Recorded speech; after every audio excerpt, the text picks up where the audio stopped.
Hey everybody, I just finished another book in the Shivers series. This is The Beast Beneath the Boardwalk. Right off the bat, I'm just going to go ahead and say it. This book was not very good. This is probably the worst Shivers book that I've read so far, and that's really saying something. I'm looking over here at my other little stack of books here, and it's pretty bad. I would say this is the worst. But anyway, on with the review. The story starts off with Alec. He is being informed that he is going to go stay with his uncle during summer. His uncle owns this like arcade thing on a boardwalk that gets all the newest games and all this crazy stuff. But instead of staying for just like a week, like they normally typically do, they're gonna stay for a month. I don't remember why, but they are. He's also being informed that his cousin from Ireland is coming to stay with them, named Mary, and he's for some reason not very happy about that. And Mary is just a great character in the book. I mean, not amazing, but she was fine. So anyway, they end up going to go stay at this place or whatever, and when they get there, they're informed that there's this hurricane coming through, um, and the hurricane's gonna hit soon or whatever, and they go inside, they explore this boardwalk arcade thing, and they see a bunch of these old games and stuff, and there's like a little chapter cliffhanger where the uncle named Uncle Louis is like, "Hey, I just want to let you know I got some very terrible news." And he's like, "I don't get none of the newer games at all." There's a bunch of chapter cliffhangers in this book that is really annoying.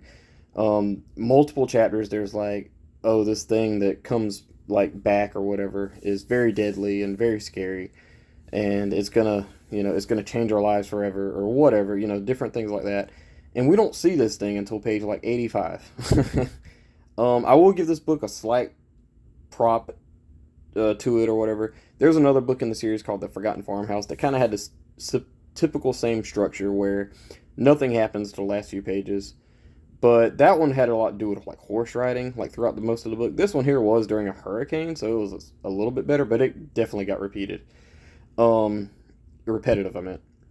But yeah, they end up they end up learning about this hurricane coming through, and the parents for some reason go across this bridge like uptown, and I don't remember why, like, but they leave the kids during the hurricane, which is insane. There's another book in the series, they do the same thing where they leave them dealing with this crazy stuff, but like, whatever.